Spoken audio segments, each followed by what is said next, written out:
Well, good night, everybody in the galaxy that's watching us.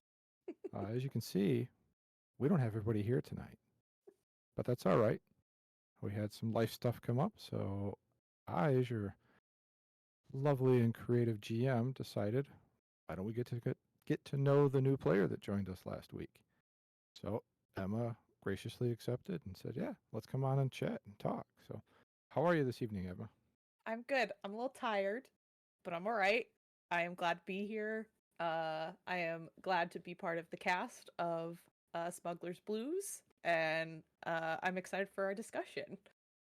Yeah, me too. So let's start off.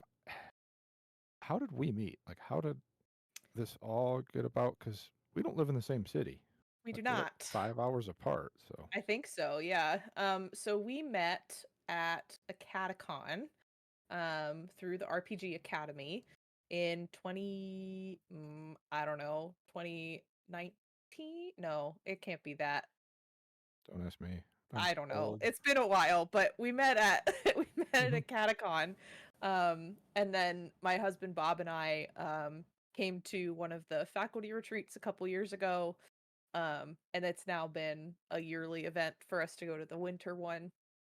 Hmm. And we've just gotten to know each other through that. That's how I met Michael and Kaylee as well through a catacon. So um new friends through gaming. It was just a great time. Yeah, absolutely.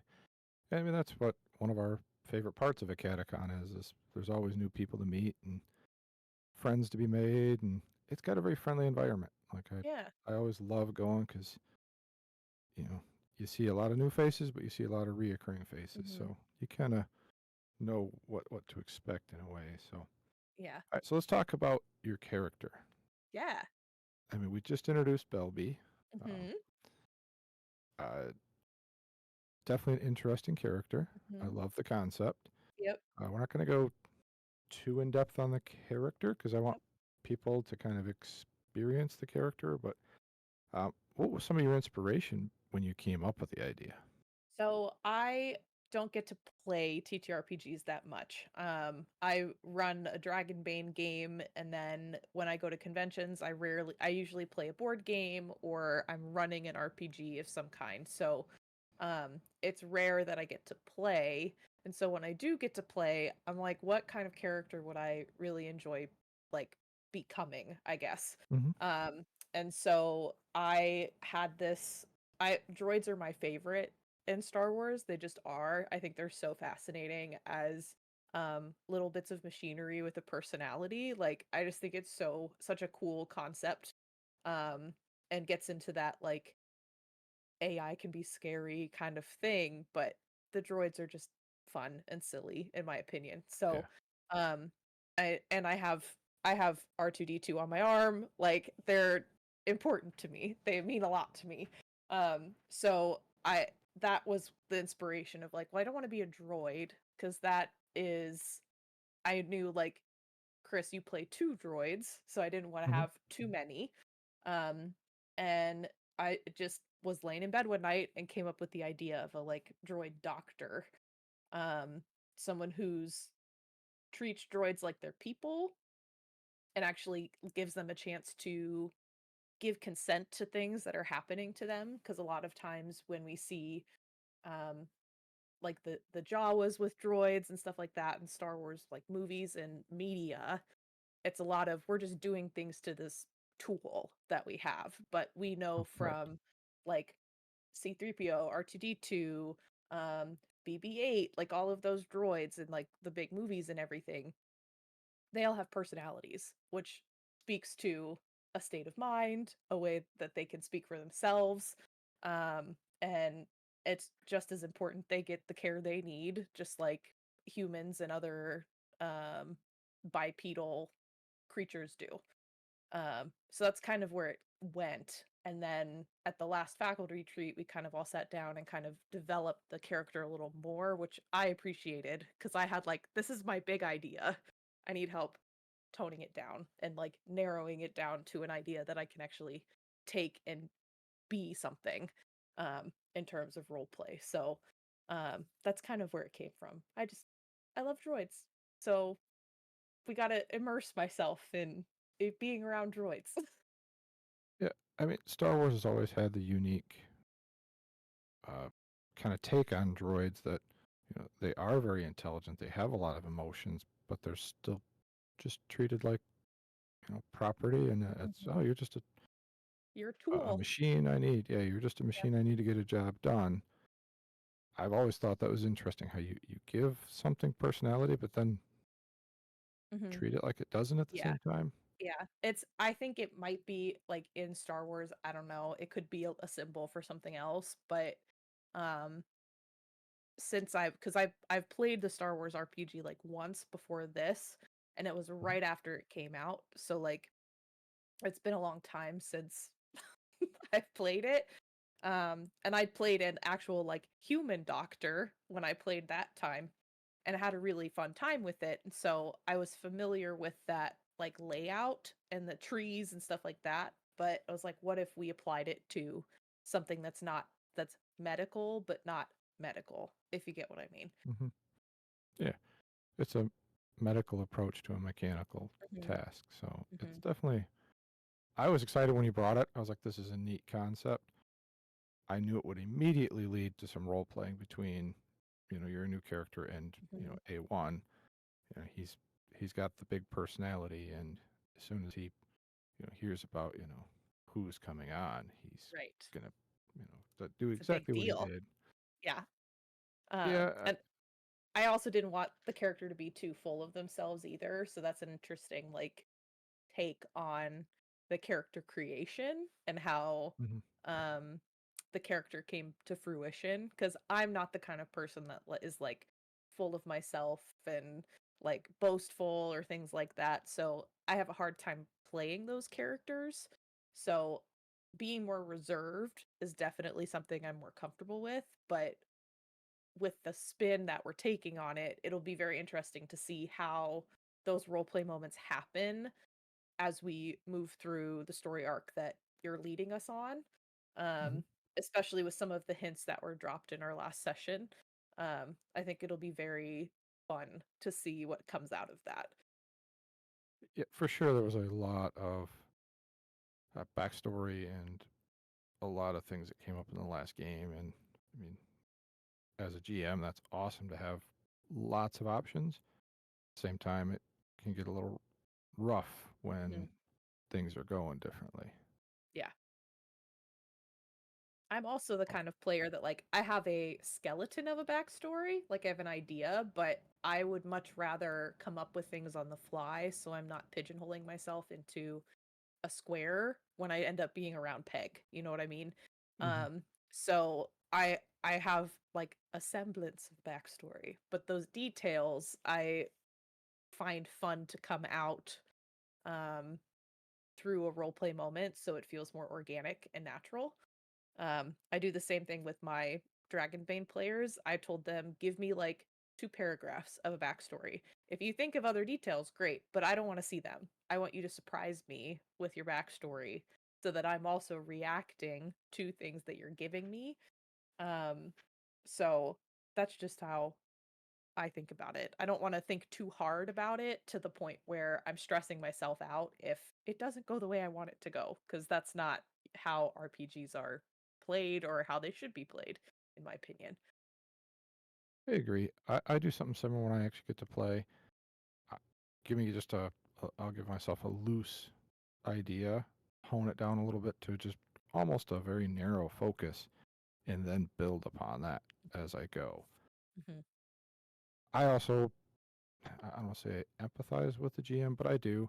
So I'm always going to have my characters being a little more flexible. So if the GM needs a little, I don't want to say assistance, it's not the right Mm-hmm. term, but Yeah. a little help at the table, I can pop in there and help at the table. Mm-hmm.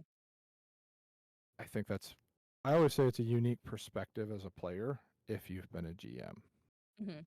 Yeah. You understand the struggles of you've created this and a bunch of ideas. How do I work them in and how do I get everything going effectively?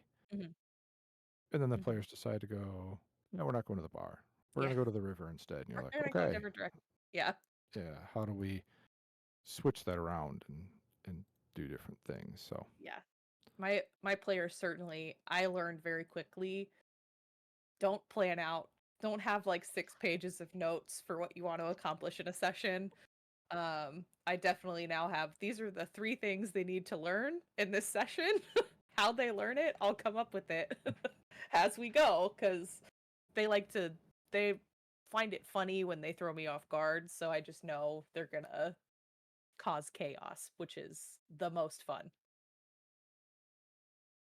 mm-hmm.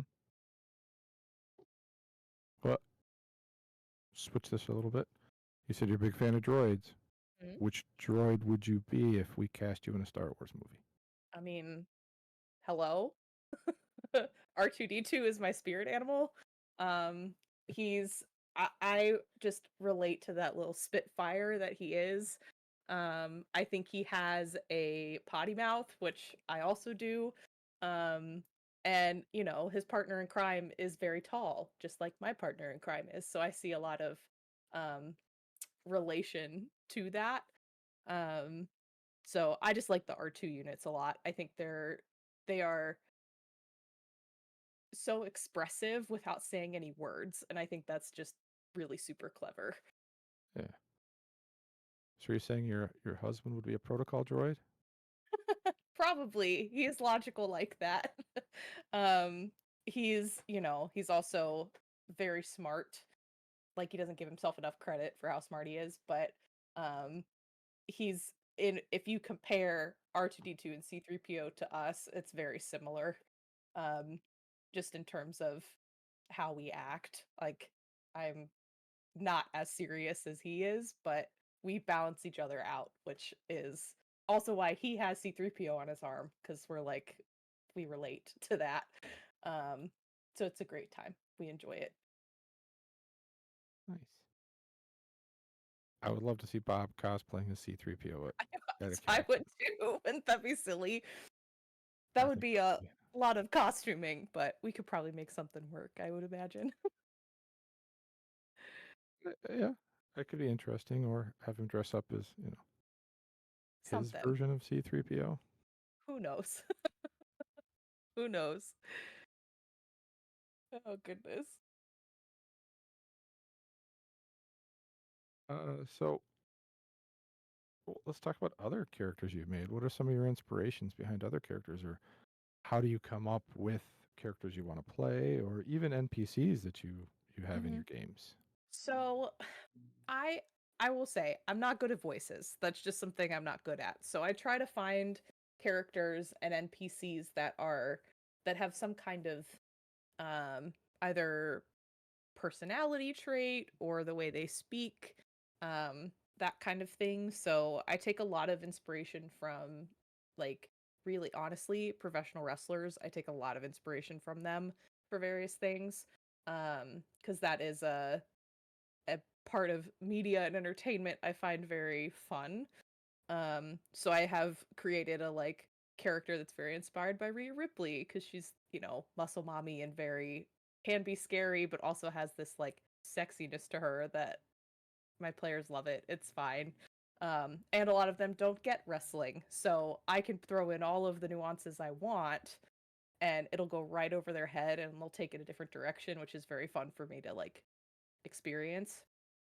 As for the, like, characters I make, um, I when I first started playing RPGs, I went your standard like, oh, I'm an elf druid. I'm very like, Mhm. I like nature, and because that is kind of, I like being in nature, but I'm not in nature as much as like a druid would be. So it's a projection maybe of, if I didn't have to work and like do all of the things adults need to do, I'd probably be a witch in a cabin in the woods, you know? So it's what I would want to be if I didn't have all the responsibilities of being an adult. Because adulting sucks. Um, so I've I don't my disagree with you on that right, at all. adulting sucks. I do now. I tend to lean towards more. I try to challenge myself more. So I used to play a lot of druids and um, barbarians and fighters and that kind of thing. But I've started leaning into more magic users and stuff with your fantasy kind of settings. Just to stretch my like improv skills and my role playing style a little bit. So Mhm. it's kind of just what sounds fun right now. That's how I pick, is what sounds entertaining. And oh, Oh, I think we have a awesome. Michael now. We do. We do. Hi Bright-eyed and Michael. ready to go.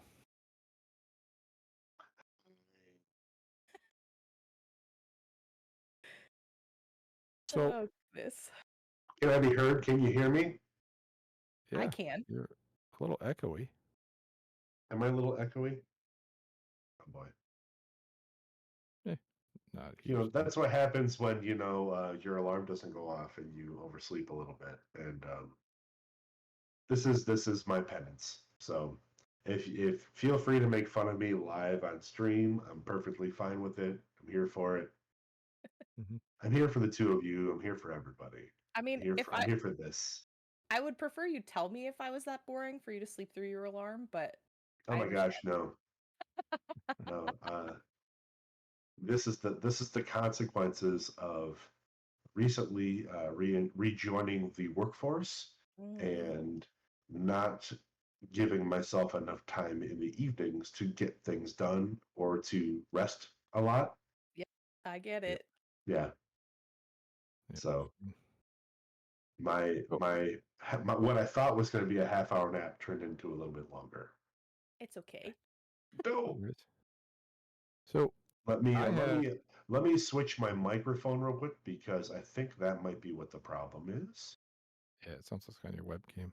That's probably it. I thought, every time I disable it, Windows is like, oh no, that's the one we want to use. So, Maybe better. that's That's way better. better. Yeah, that's probably way better. All right. Yeah. All right. So, Thanks, uh, Discord.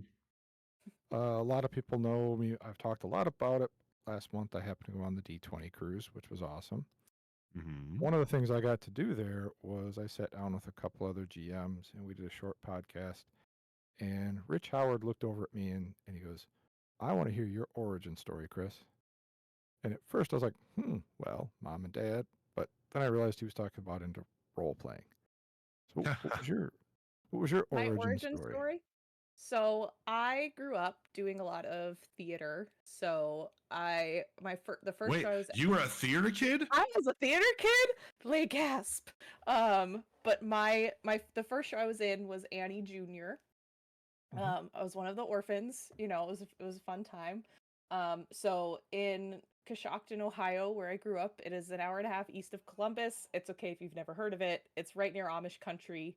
Highly recommend you go to Roscoe Village. You can go see my mom at the Coshocton Visitors Bureau. That's where she works. But the theater there did a kids show every summer, a junior show. So I was in Annie Junior. We did Schoolhouse Rock Live Junior, Music Man Junior, so like all these shows.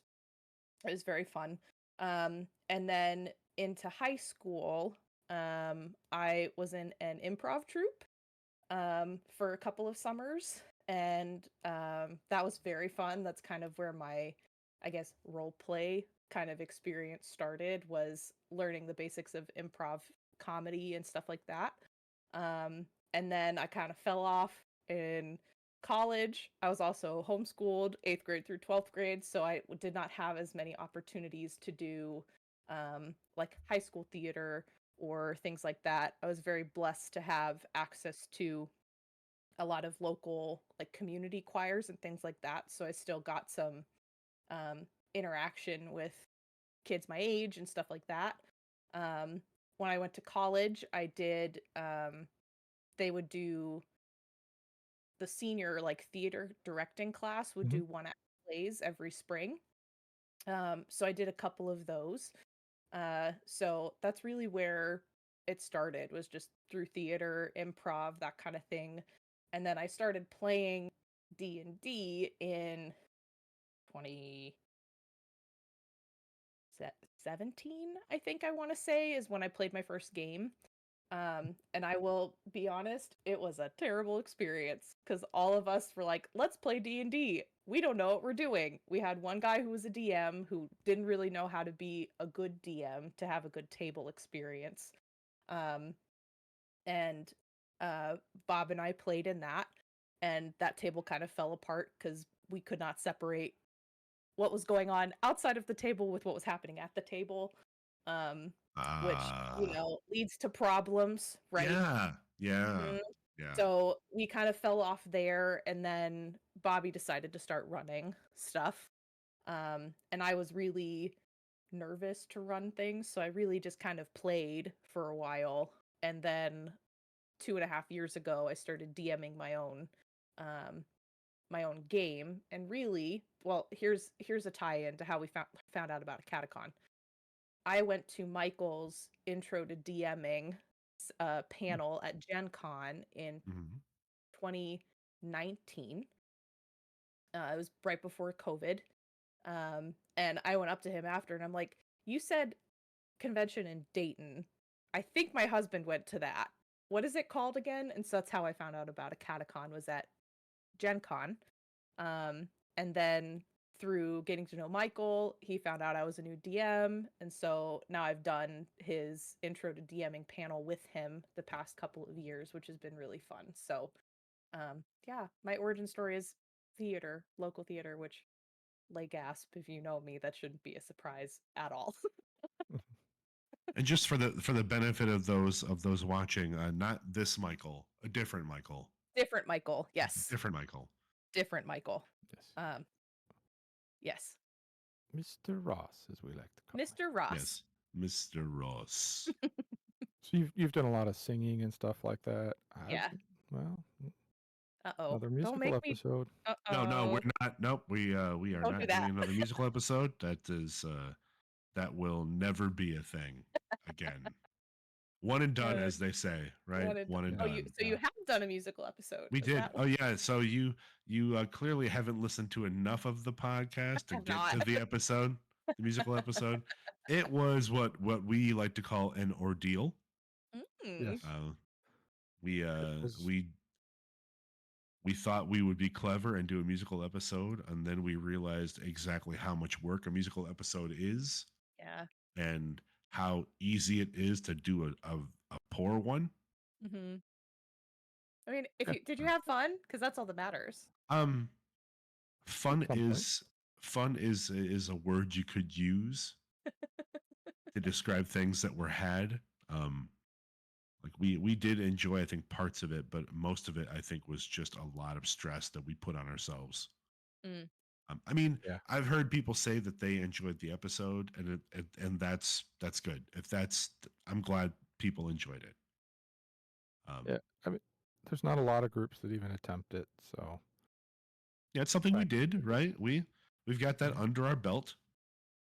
we learned. Don't Yeah, we did. try to do Don't your do own stuff. It's tough. Like, Don't do a musical episode. That's what we learned.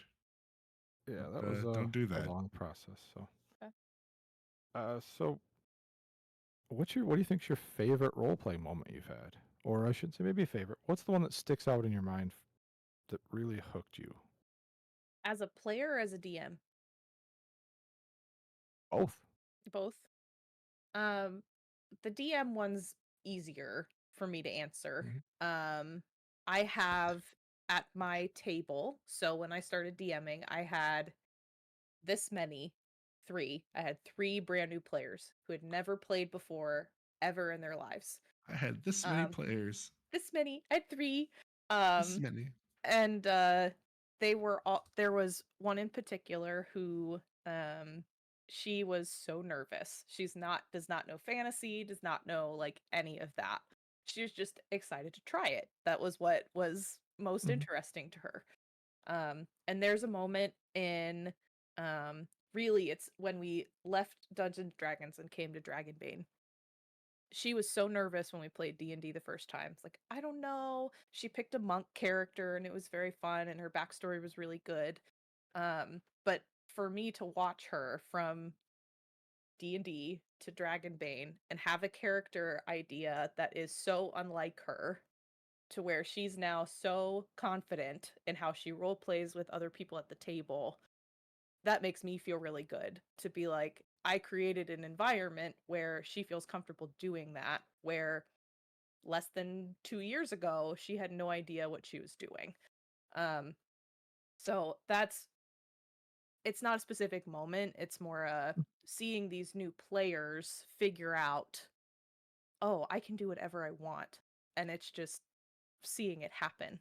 Um, so that's been the most rewarding in terms of like role play moments. There are silly like things that have happened and stuff like Mhm. that, but for me as a DM to see them embrace the characters they've created and get really passionate about it makes me feel really good as a game runner to say, hey, you can do whatever you want. I support that fully. Feels really good. As for a player moment, um, I would say we were playing Die Laughing by Okay. Nerdburger Games. And Bobby was also playing. He was being a like influencer with 5 followers who's being live all the time. And my character was like some, I think it was a doctor character or something like that. Um, to I was just playing off of him in a way of like, this is totally stupid, but we were laughing so hard. I can't remember all the details, but I just remember the joy I felt in that character and being so comfortable and being able to play with my spouse as people were not really who we really aren't. Was Mhm. very silly and very fun. Um, and as we've played more games together, it has improved our relationship in terms of how we communicate and interact with each other. Um, we don't take life so seriously anymore, which I think is my favorite part about playing RPGs is I've learned to not take life so seriously because I've only got one life. If I can laugh about things and enjoy things, then I'm going to do it. And I don't think I would have figured that out without playing and or running games for myself or for other people. Nice. I will say, actually, one of my, I'll call it like favorite moments is role playing actually happened on this show. And it's not what most people are going to think. It actually involved me and Michael. Hmm. And it's when I decided I wanted to have Tazi have a love interest. Michael didn't know about it, Oh boy. Yep. but for us, and I wanted it to be a awkward, like just a very not your typical, we see each other, our eyes lock, we see the rainbow and in the sky light up.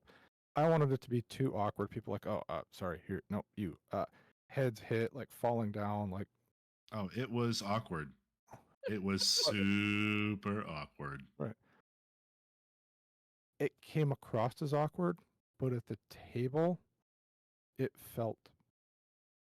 I'm going to use the word freeing because it was Yeah. nice to be able to sit across from another friend and role play this awkward love interest thing going on, and then watch it unfold. And then for me, I got to hand it off to another player to keep going with that. But to be able to sit there and have that, there's not a lot of GMs and players that would sit down, especially with two straight men Yeah. at a table, Yeah. and we're having this awkward. "Hey, I'm pretending to be female. Oh, I touch your hand, and you feel a little warm, but then you drop, whatever you had in your hand, or however the scenes played out. To me, that was just a very, like I said, free moment, because it let me just go, you know what? I can literally play any character I want, literally role play well, almost anything. Anything that I feel comfortable with is Right. a better way of saying it. Yeah. Right. I have had some requests for NPCs that I'm like, ooh, Chris is not comfortable playing that character, Yeah. so we're just going to skip that and move on. But Yeah. it was just one of those moments, especially too as a GM, to see a player embrace that and didn't be like, oh, this is going to be an awkward love thing, or he's forcing a love interest into the story just to see how it plays out, or to potentially get, fridge the character, which was definitely not my intention. It was just literally, I wanted an awkward scenes. I think we had some heavy stuff, and I wanted to kind of break it up a little bit. Yeah. Yeah. But did you like being a DM better than being a player, or do you like being a player? It depends, right? It depends on the game. So I will say we would not be here without Dungeons and Dragons. Mhm. It's gone stale for me as a game. And I think it's just because I don't like games that rely on combat to advance things. I'm much more narrative focused, and that's even apparent from like the games I back on Kickstarter and things like that. I prefer games where we're not relying on the stats and dice rolls as much. Mhm. I much prefer games that require imagination and role play and just putting things down and just enjoying it. Now I do enjoy a good combat every now and then where you do get to roll, the fun click clacks and, the dice, but um I think I enjoy running when I have really good role players at the table. Um when I do play, it is hard for me to play when everybody else is like, I just want to do combat. Um, so this is one of the first games I've been able to play in where I can actually stretch my role play wings a little bit and just focus on one character. Because when you're a DM and you have to be everything but the party members, it's a little overwhelming. Um, but it's also fun and rewarding at the same time. So I I think I enjoy both for different reasons. Um yeah, I don't know if that answers your question, but it just Yeah. depends.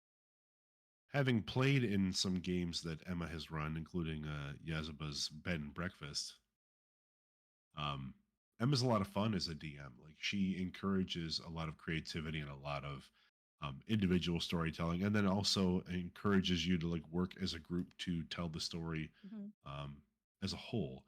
And it's a lot of fun. It's a lot of fun to have somebody at the table who is embracing the role play side of things and really kind of like letting you run free with the concepts or the ideas that you might have. Emma's very good at that. So Thank you. you're welcome.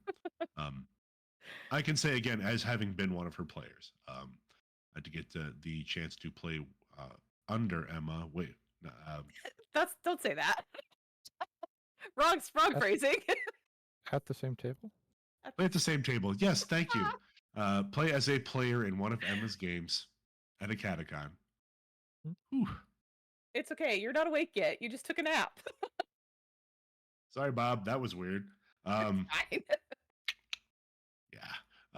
But yeah, no, I was honored to be able to play in one of Emma's games, and it was a lot of fun. Would again in a heartbeat. Will again in the future. Thank you. I always run into it because I GM so many games. Sometimes when I sit down at a table as a player, I sometimes forget my my role as a player, and I end up just sitting back and watching the role playing, because as a GM, that's what I do. If I see a good scene going, I shut up. I find myself sometimes doing that as a player, and then people go, "Hey, how are you feeling?" I'm like, "Oh, I'm great. Like, you guys are doing your scene. I'm not going to interrupt. I'm not going to jump in until you guys pull my character into the scene." Um, my favorite moment, and Rich Howard was running a game, and I said, "Oh, I'm going to cast Spiritual Weapon." And he looked at me and goes, "Great, what's it look like?" And I looked right back, "Oh, wait, that's my question.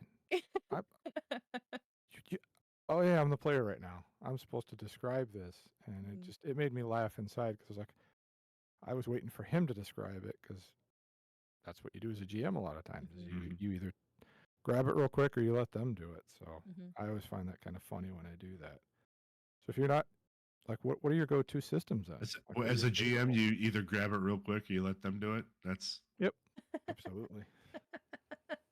um, good what to are my know. go-to systems? So, I really love the Dragonbane system a lot. Um, it's just super fun for me. It's very simple but it Mhm. has its nuances. Um, I've started to play a lot of like solo journaling RPGs just to like stretch my creative a little bit in terms of writing. So I really like games that push the limits in terms of what the method of progressing is. So one that I've started is called, it's been forever since I've touched it. I think it's called Animus or something like that, but it uses a deck of tarot cards as Hmm. your system. So you like separate each of the suits out, and you draw one card to describe your character, and you can either use the imagery on the card, you can use what it means symbolically, um, and then you flip over 3 cards of one suit, and those relate to a question. And so you Oh, answer the question and you're writing the story as you go. So you can play it as many times as you want because your major arcana card that you draw represents your character or whatever it is. And then depending on the deck that you use, you may have different feels or like inspirations from that. So I'm still learning tarot and how to read it on myself and stuff like that. And so this was another way for me to get into it a little more. So there's a couple like that. Um, I really like I can't remember what it's called. I don't remember. I will say the ones I'm very excited to run. I've loved running Yaziba's Bed and Breakfast. Um, it's so darling, and as an MMO RPG, it's very fun because depending on what you achieve, will unlock other things that players can get access to later as you go. Um, I'm very excited to run, and I was talking about it earlier. I'm at a Catacon. I think I'm going to run Stew Pot, which is a new cozy RPG where you are retired adventurers running a fantasy tavern. And over the course of your game time, you progress things through mini games, so it doesn't feel like the same system the whole time. mhm. Um, so I like unique takes on RPGs. Um, because it's just, again, it just stretches the creative and the improvisation skills that are needed because you can't lean on the rules you know and love. You have to learn something new and jump in without any hesitation to get the best experience out of it. Excellent. I end up obviously running a lot of Star Wars. I love Shadow of the Demon Lord. That's one of my favorite systems. It's great if you like a little bit of horror with some insanity and kind of a rules light system. I'm like you. I'm not the biggest fan of very heavy rules. I Mhm. like to just chill out and let the story happen. Mhm. But anybody that knows me that's ever sat at my table knows even if I'm running D&D, just describe what you want. Yeah. We'll figure it out. I don't really want to dig through the rule book. Yeah. Rule of cool. I use that all the Yeah. time. Like, Just we're here to have fun. I don't want to be so serious and like rules lawyery about everything. Like, yep. there are places for those kind of things, but Mhm. my table is not one of them. Then I prefer tables where I play to not be one like that. So, um, that's why I'm like, when we started the Star Wars thing, I don't know all the rules. I'm just gonna say this is what happens, and then you, Chris, can tell me one if it's possible, and two what dice I should roll. So, Well, uh, funny enough, I don't know the rules that well either. great, we're gonna have a great time. I've throughout most of my GMing career, I don't like diving into the rule book too much Mhm. because then it gets my brain thinking about what rules can I use to mess with the players versus how can I create the story to make things more interesting. Mhm. It's just how my brain works. I can't find a new rule because I'm going to use it. So let's just let the story happen. So That's actually something that we had a challenge with in starting to do the podcast Redemption, but then also moving on to this is, as an actual play, people typically want to understand how the game works through your production, right? Uh, we tend to treat this more like an audio drama, really, than we do a dice rolling game at times. Mostly because early on, when we started playing the game, we were trying to kind of walk through the things that we were doing and realize that we weren't really into that part of it, right? Mhm. Into talking about, oh, this is the stat I'm using and this is what I'm doing and this is why I'm rolling this particular die. And, we left a lot of our dice rolling in, but we really quickly fell away from the explanatory parts, right? Mhm. Like, um, we explained that we're using a game system and that's what we're doing when we're playing this game, but we didn't take a lot of time in the podcast to explain to the listeners how the game worked. So we kind of put that work back on them. Well, I Yeah. think that's the appeal to a lot of these like live play podcasts and live streams and stuff like that is people don't care about the rules. They want to know, they want to get immersed in a story. And I think that's where some people lose what the point of these games are. It's not to know every rule and to roll the dice perfectly every time. That's not the point. The point is to put real life away and just like reading a book, immerse yourself in another world, immerse yourself in another setting, um, to just have fun because Well, and life's and too short to be that's serious. and that's one of the challenges that we had because again, in doing a production for an audience, trying to be as broad as possible, right? Because some people do play these games because they are Mhm. rule based and have a structure that can be followed. And, this, when you do this, this is the result. This is what happens. Like some people get very into the rules side of things. Mhm. And then there are other people that enjoy the storytelling parts. Right. And we, as a group, found out that we were very quickly like the group that we like the storytelling parts and we're not so much into the rules part. So that's where we ended up taking the show is following the story so much. And again, yeah, we'll say what we did and the successes and the failures and we'll play on those like we normally would, but we for the most part stopped explaining, you know, Mhm. this is the stat we're rolling and this is why we're rolling this stat. This is what the result of this is. And uh, that wasn't really something that was appealing to us Mhm. early on. So you found the right group. Yeah. yeah, but it helps that my GMing style is pretty easy to adapt. So I might say, hey Tazi, roll an athletics check to jump across this, rope bridge, and you go, could I use acrobatics and kind of spring my way across? I'm like, that's fair. You could use a Yeah, different skill. You don't have to use, necessarily the first one I come up with, which usually I try to give people a choice because there are different ways people are going to get across things. yeah, You're not always going to just power your way through it. You Mhm. might be a little more nimble. I mean, I would even go as far as saying, is convince me why you want to use another Yeah. skill. If Yeah. you can, I don't want to say BS me good enough, but if you can create a story and describe it enough, Mhm. I'm going to say yes, just Yeah. because I think it's cool to watch people do that. I'm very entertained watching people go, how could I use something else to get across this bridge? Like, how Right. could I use my lore? I mean, try to convince me to get across a rope bridge with lore. All right, fire away and prove me wrong that you can. Right. Not prove me wrong, but you get the idea. Like, I enjoy that kind of thing. part of what makes this game a lot of fun too, at least for me as a player, is and this group and this game especially, but embracing the things that our characters are bad at, Yes. Hmm. um, and still trying to use those skills to some effect, usually a poor one, Mhm. but embracing the negative.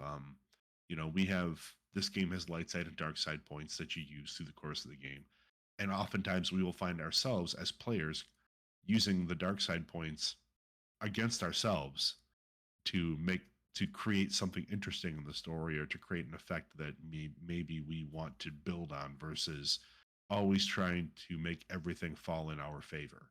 Mhm. Um, it's Fail made forward.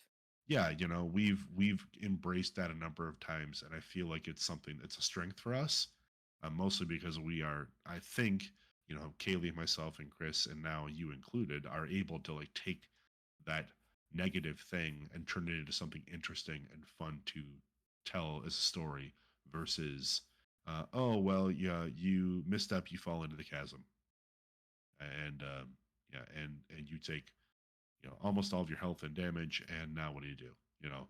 Um, we really do like to set ourselves up for failure more often, I think, than we set ourselves up for success, and then find our way scrambling toward a success in some way, shape, or form.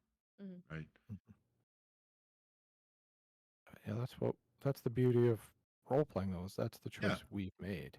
Yeah. Other players wouldn't want to do that. Other players, Yeah. I kill, I loot, I kill, I loot. Like, Yep. you guys rarely ask me, Great. what did you find?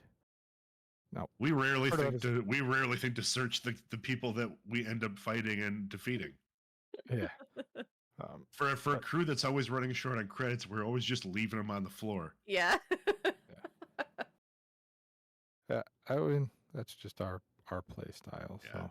Yeah, for sure. So let's jump back to Star Wars. So I know Yeah. you and your partner, they're big into Star Wars. Mhm.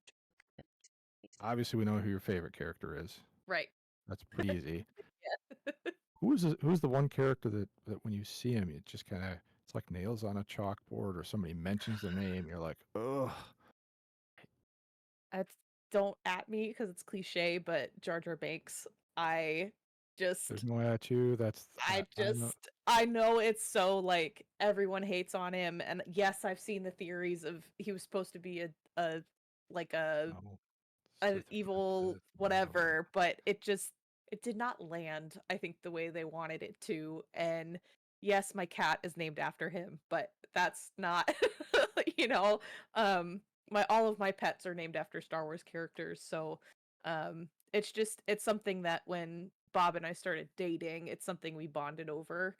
Mhm. Because my parents growing up, we watched the original trilogy. And like it's just been part of my life for like all of it. Now don't ask me about new media stuff because I don't watch a lot of TV really much anymore, but um I know where my heart lies with that original trilogy a whole lot because it's just so special. I did the clone Attack of the Clones was I was obsessed with that movie also when that came out, but it's because my mom is a costume person, and the costumes in that movie are stunningly beautiful.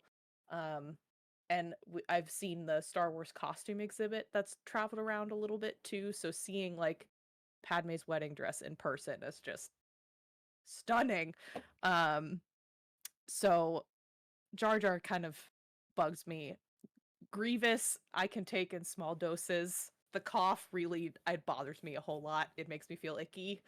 Um, I know It's there's a supposed reason to. for it and whatever, but it just ugh, I don't like it.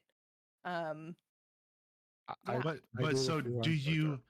I would ask that do you know the story of Grievous? I don't, which some people say I'm a bad Star Wars fan, so I'm No, sure I there's a wouldn't say reason that. for it. I wouldn't say that. I would say that, like, again, to me, like, to that type of stuff is like they've provided so much backstory and so many other pieces of media for some of Mhm. these characters, which, Right. again, some people you can see that you can say that's a failing because if you don't provide that ahead of time or you don't Right. provide that in media, then of course you're doing the character a disservice. But like there is an interesting story behind Grievous and as to why Grievous is the way Grievous is Mhm. that after the fact, like I thought, oh cool, like a neat. The Grievous is kind of the cool villain character, like a throwback to like the 30s and 40s, like cape Right. wielding villain, right? Like, Right. but then seeing in other media them build that character's backstory a bit and give him more reason to be the way he is, I was like, Hmm. okay. Yeah. To me, it was much like the Clone Wars cartoon, Right. like Which is when excellent. I have seen that. but after I saw that, I went back and watched, episodes 2 and 3 again. I was like, okay, like this bridged so much, gave me so much of the backstory that I wanted for so much of the so many of these characters. To watch those movies again after seeing that show, it completely changed the Mhm. way I saw those films. Right. Which is again unfortunate because there's so many people out there that Right. saw episodes 2 and 3 and never got to see anything else, Right. and maybe didn't see them for the potential that they had, right? Right. Anyway, sorry. It's all right. No. Grievous is one of I- those characters where I'm like, I thought Grievous was a really cool character design, a really fun villain design, and then when they dug into him in Clone Wars and gave him that background, I was like, ooh, I Yeah. like this character so it's much just more. it's just the cough that bothers me. Like everything else about him I think is really cool, but when you say nails on a chalkboard, I'm like, that cough? No, thank Mhm. you. It just and I guess that's the brilliance of it, right? Like he's a villain and villains can affect people in different ways. So some people just might just not like him cuz he's a robot with four arms and he steals lightsabers. That's his deal. But to other people, not a germaphobe, but like the cough is something that just like grosses me out. And so it's hard for me to watch. Um which is fine, I guess, but it's still it's not my favorite. So But what I'm hearing, Chris, is that we should definitely work a droid with a cough please into the don't. storyline. Please don't. I don't want to wreck my voice when I'm talking. So I do agree with you on Jar Jar. My reasons is a little different than on most people. Nobody would keep Jar Jar around. Mm, And the fact they kept popping him up throughout different points, I'm like, stop. You give him some honorary title, put him in a charge of a farm or something like that, and don't make him a senator or anything like that. He didn't have charisma. He didn't have all that. He was just there when they needed a bumbling idiot to mhm. kind of mess something up. You very well could have introduced any other character to do that. Give me a new droid. Give me a new whatever. It doesn't have to be Jar Jar popping up. But in the Darth Jar Jar thing, yeah, I'm not gonna lie. Nope, not buying it. No. Don't care what anybody says. A Not character I buying that wish one. we knew more about. I wish we knew more about Darth Maul. I know there's lore on him and stuff like that, but I'm like, where's the Darth Maul movie? Like, give me his backstory. Oh, it's coming. It's That's okay, the good. rumor. So it's already, well, no, it's not a rumor. It's coming, like Disney Plus. There is a Darth Maul series Finally. coming. Yeah. Like, and it is Finally. it's going to be Sam Witwer doing the voice from Clone Wars. It will be Nice. Excellent. it's a thing. It's happening. It's on the way. Because he was cool, and now 30-year-old Emma's like, he's also kind of sexy. So I need more information about Darth Maul. But again, it's another instance of here's this really interesting character that they gave us, but we don't really know crap about them. I No, mean, it's he the was same he thing. was literally just the foil to Qui-Gon Jinn. That's it. Yeah. That's was Mm. his only purpose in Phantom Menace. Mm-hmm. But I'm like, you can't have a guy with spikes on his head with an earring and like who doesn't speak, and that's it. Like, Yeah. there's more Well, to that. Darth Maul was the prequel trilogy's version. I mean, I hate to say this, it was his version of Boba Fett. Yeah. Because Boba was the same. It was the same thing for Boba in the original trilogy. Like he was a Mhm. character that, like, literally had almost no lines, and just the mystique of him and the vibe that the character gave off, like, gave people this huge interest. Mhm. And then they turned around and basically built a story for the character, over Later. years, Yeah. that finally gave that character like some actual backstory, Yeah. right? Yeah. Maul was the same way. Like Maul was presented as this really crazy, interesting, super acrobatic villain, Mhm. right? And then then again in the course of Clone Wars, spoilers for those who've never seen it, like you find out that guess what? Dude survived Mhm. Yeah. and went crazy. Yeah. Yeah. Yeah. No, it's a fascinating Yeah. it's a fascinating world, and I wish I had time to learn everything about it, but I just don't. And Yeah. it has taken me a while to I was even nervous about joining this podcast because I'm like, I don't know a lot about Star Wars history or anything like that. I don't know anything.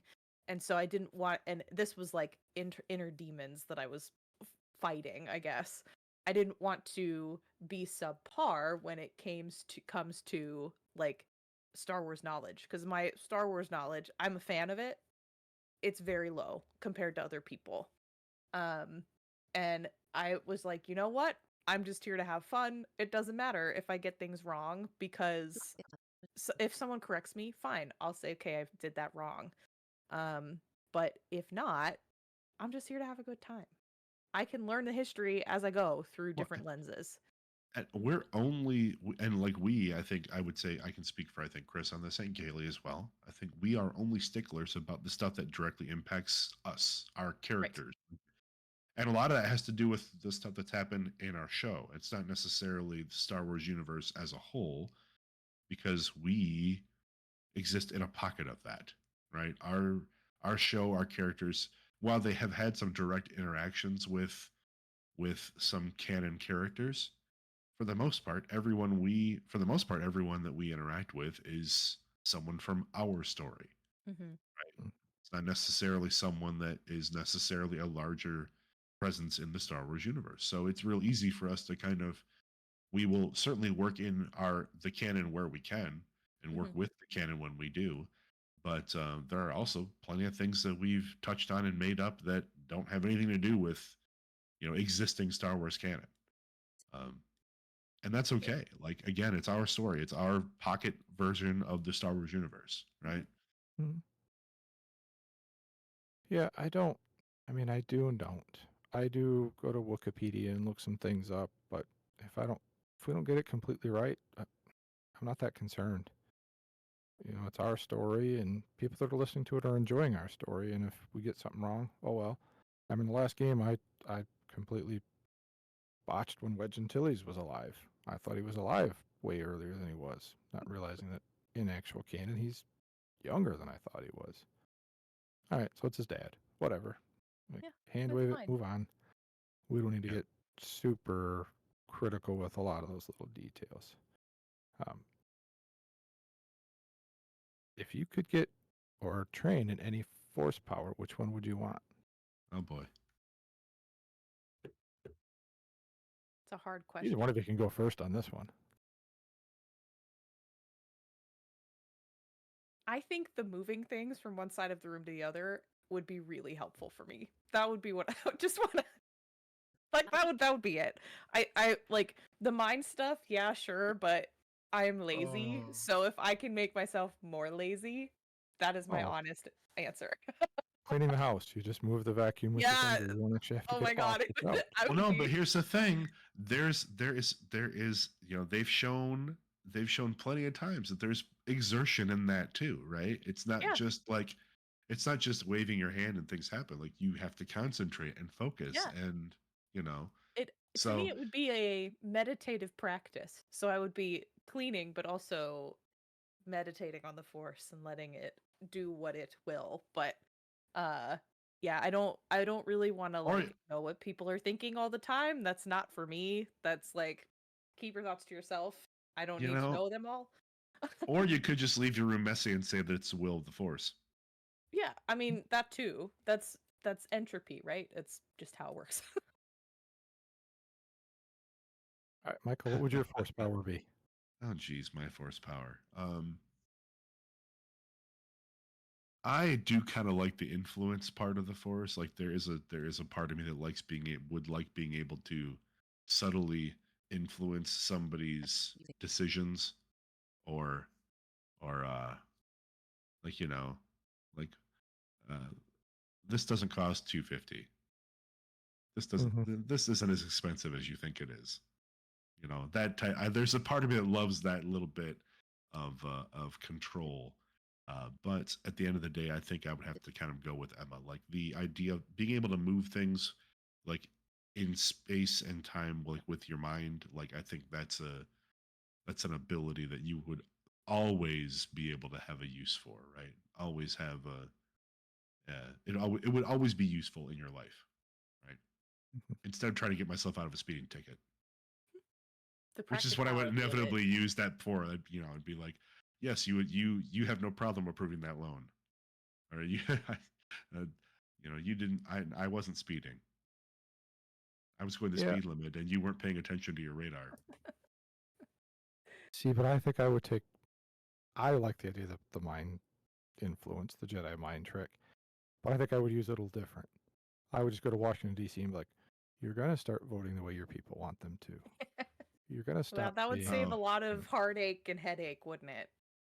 know, yeah. You know, I'm not with saying great I'd want to. power comes great responsibility. Mm-hmm. I Mad should say respect that's how you would use it. Like, that's how I 50-year-old Chris would use it. Right. 19-year-old Chris, maybe the opposite direction. I might be like, yeah, that booze is free.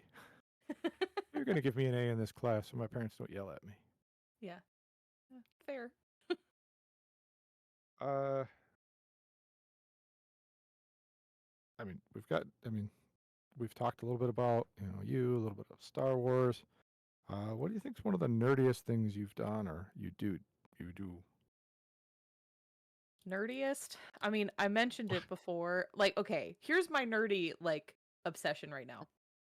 Eurovision is going on currently. Oh my gosh. And I discovered it I didn't really know what it was. And then my TikTok last year started feeding me things. And so I was like, what is this? I don't know anything about this. And so I have followed and learned all of the rules and all of the process and all of the things.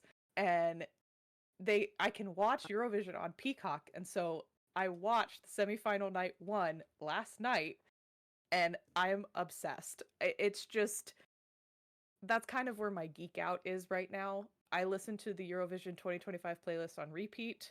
I can't vote, but I just love the idea of this unity through music. That's their tagline.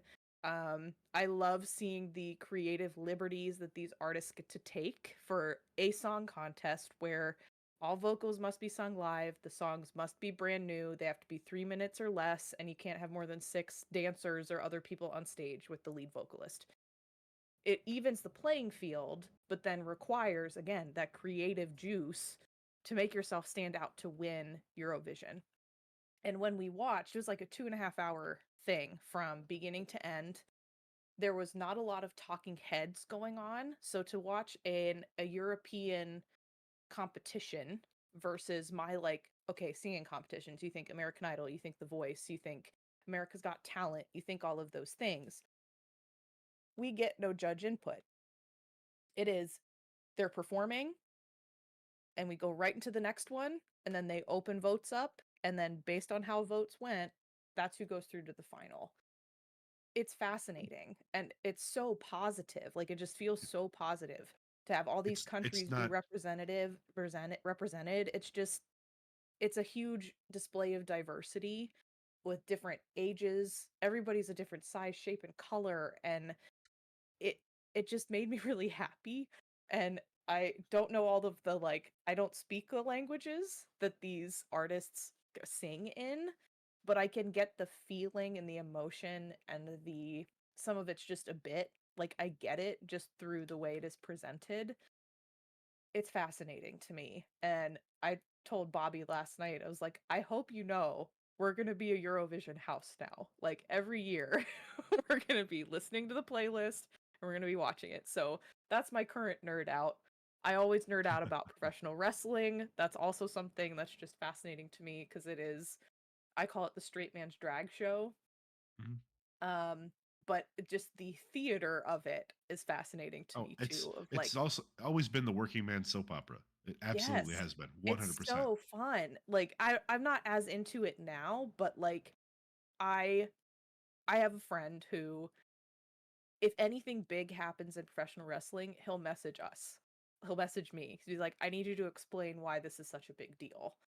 Because I can get it just from watching a couple of clips of what the point is and all of that. So the whole like John Cena turning heel thing made headlines all over the place. Mhm. And my friend texted like, what does this mean? I'm like, he's literally going heel to put young guys up so that when he's done, because he's in his last thing, he's set them up for success later. He's like, so he's being a really good guy by being a bad guy. I'm like, yes, that's exactly what's happening. Um, and it's just fun. It's also wholly painful. Like I'm like, I would never do it myself. I'm a delicate flower. I bruise easy. I don't want to take a bump. I don't want to get chest slapped. Like I don't want to do any of that. But will I go to a professional wrestling show and scream my head off the entire time? Absolutely. I describe it as the world's largest LARP. Yes, that's an Ever, excellent Yeah. way to describe it. Yeah. everybody in the room knows it's fake, but they're all pretending like it's real. Yes, it's And so the, fun. yeah, the actors are all pretending it's real too. So that's how Well, I and describe it to people. then they blend that like what's real and what's fake, right? They've got Mhm. kayfabe going on where they take things outside of the setting to make it feel more real. Like they'll go on the news or like a talk show and they are playing up to get people to watch. So Mhm. it's a brilliant like advertising scheme. It's like just the sociology behind it, how people get behind certain wrestlers and athletes and stuff like that. It's just fascinating. Um, and it's just a good time to be a wrestling fan right now with everything going on. There are people who are like, "Oh, I'm WWE or I'm AEW or whatever." I'm like, who cares? It's a great time to be a wrestling fan right now. Yeah. I'm watching this show on Netflix called The Devil's Plan, which Hmm, sounds horrible, but it's actually a Korean game show where they have like I can't remember how many people go into a house. They literally have different board games that are played, and when people lose the board games, they get kicked out. I say board games loosely. Like the first one that they did was basically a modified werewolf hmm, with Hmm. all these people, and they had to play it, and then different things happen. It's actually really well done. I interesting. really appreciate though how you were talking about how it's a different approach. Hmm. Because on this show, if I do something that kind of screws up Michael's game, afterwards I would be like, hey, I'm sorry, I had to do that because of this, this, and this. Michael would be like, no, no, I understand. You played great. Like there's a conversation versus, a lot of American stuff would be like, you jerk, you betrayed me, you screwed Hmm. me. Where they're like, no, no, no, that was a good play. I understand why you did that. Hmm. Mhm. Yeah, I'm still mad at you, but Yeah. I'm gonna hug you anyways. Like Yeah. it Yes. gives you just a very genuine, nice feel. So, Yes. oops. All right. Uh, I have one last question for you. Okay. If your dogs that are sitting right behind you could come up to the microphone and whisper something to me and Michael, what's something new that we don't know about you? um Something about you that your dogs know that my dogs know. Eh, that Let's see. that we don't Um know. well, I mean, right now they're sleep. Well, that's just Obi. That's Obi-Wan right Yeah. there. He's my 9-year-old boy. I think, well, I know what Leia would say today. When mom sings and dances in the kitchen when she cooks, it makes me really excited. And Obi would say it stresses me out. So I don't know if that's what you're looking for, but the kitchen's one of my favorite places to be. There's something cathartic about cooking when you get home from work or just trying a new recipe that um really just calms me down, and I would bake more if my oven wasn't 2 feet wide. I'm not kidding. I have a little oven in mhm. my kitchen. But I like baking is something that I really enjoy. I like the chemistry behind it. Um, So yeah, I think that's what my dogs would say would be mom makes Leia excited and stresses Obi out when she's dancing and singing in the kitchen. I think that's probably what they'd say. At least today. I don't know. Other days would be you've put something on the counter that I want to eat and I'm going to scream at you until you tell me no or put it away or give it to me. Nice. Well, we are all super thrilled that you decided to join the group with us. I'm excited to see where the story's going. I really love the character you came up with. It's definitely fit right in with the misfit crew that we have, and I'm can't wait to see where it goes. Yeah, thanks. I am like I've said before, I'm honored to be a part of the cast and to get the chance to play and explore a setting that I wish I knew more about. So um I'm grateful and I'm very excited and can't wait to see what you throw at us and see what mischief we get into. Oh, me too. So I believe we're switching over to Thursday. Oh, sorry, Michael. Go ahead. I'm going to say real quick. I think if you watch any little piece of like current Star Wars stuff right now, I think you and Bob would probably enjoy Skeleton Crew the most out of Okay. the current stuff that's out there. Yeah. It is We so loved Mandalorian and we loved the Obi-Wan show. We loved those a lot. Skeleton Crew literally to me, I will say it feels like a love letter to like children's adventure. Okay. The Like Goonies. it literally Okay. it is like the Goonies in Star Wars, and That's right up you my don't alley. and you don't have here's the wonderful thing about Skeleton Crew is you don't have to know much about Star Wars lore to really enjoy that show. They've built it so that you can watch it and not have to have seen everything else that's ever been done to get it. Like Yeah. it touches so many parts of like classic children's adventure movies and like young adventure movies. Like again, like Goonies is a good call out, but also like I think of the movie Explorers from back in the early 80s. Like those types of like kids getting into mischief and doing some amazingly stupid things but surviving and like learning about themselves in the process.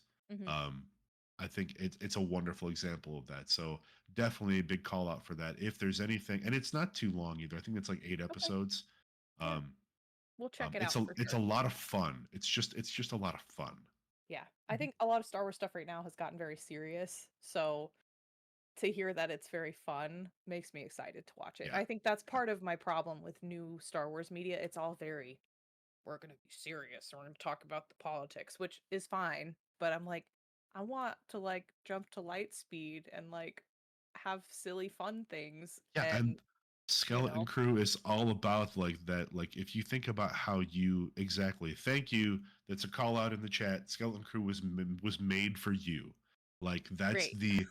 that Skeleton Crew is very much about like if you remember what it was like when you were a kid watching Star Wars and the stuff that you loved about Star Wars as a kid, Mhm. like all the everything.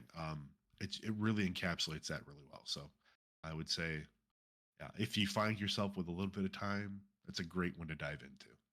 Yes. Yeah, Okay. When you're not I will watching put that on my Eurovision. list. Right. Well, Eurovision's over on Saturday, so I'll have plenty Okay. of time after that Okay. because Okay. there's two semifinals in the final, and semifinal 2 was today, so I'll watch that tomorrow. And then I think we're going to watch the finals live on Saturday, and I'm very excited. So excellent. let me know if you It- want to know my favorite songs because I will send all of the links oh, of my certainly, favorite songs. certainly. Just send them all to Michael. He'll listen to Perfect. them all. All right. Well, we're switching to Thursday nights. We should be back in 2 weeks. Yep. Until then, thank you everybody who's listening. We love having you guys go on this journey with us. Until next week. 2 weeks. 2 Next weeks. show. See you in 2 weeks, Bye, folks. everyone. Do the awkward wave.